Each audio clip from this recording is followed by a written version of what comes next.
Okay, I was going to write a long, boring bunch of comments, but I thought I would just ask you to do this, okay? Pyrrho, this is actually for Pyrrho. We're discussing ethics, and so I'm going to give you a thought experiment that takes into account, because it's a thought experiment. I mean, some of your objections are that these two people are totally different, the time of day is different, and all that stuff. So this is a thought experiment. Picture this.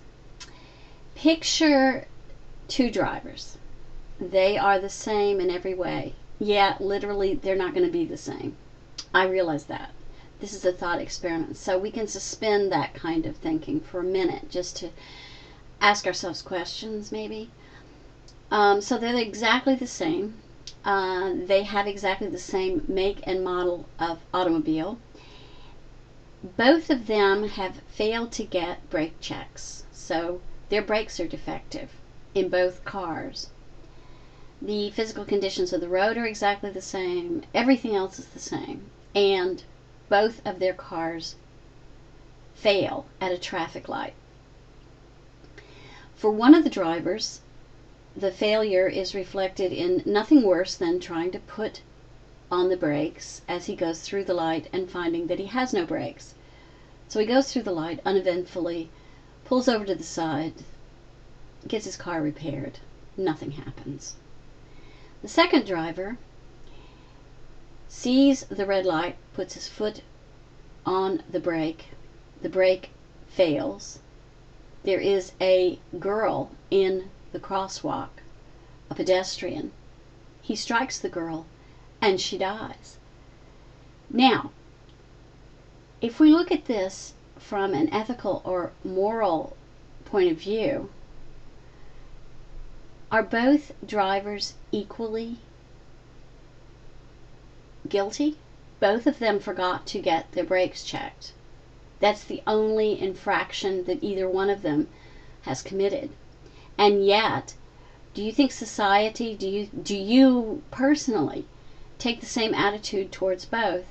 And because it's a thought experiment, yeah, maybe there were subtle differences, but for the reasons for this thought experiment, treat them both as exactly the same.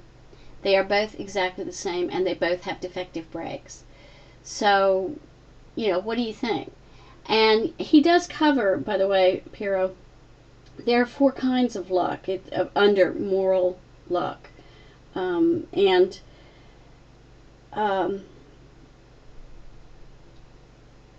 Constitutive luck, which is like how you're made up, how your personality is. I think he covers your idea that people have different personalities, and he assigns that.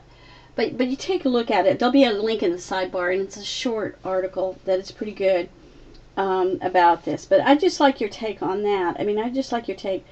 And also look at consequences and responses, because there are all sorts of ways you can look at this. I mean, like for example, Margaret Urban Walker has said that basically moral responsibility applies no matter what.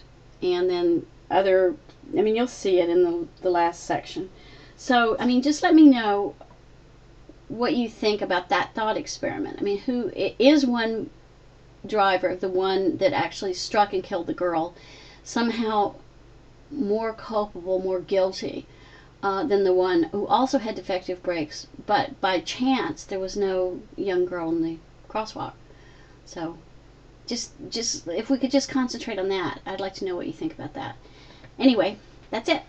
And see, all you had to do is watch this stupid, boring video instead of read my stupid, boring comments. Thanks. Bye.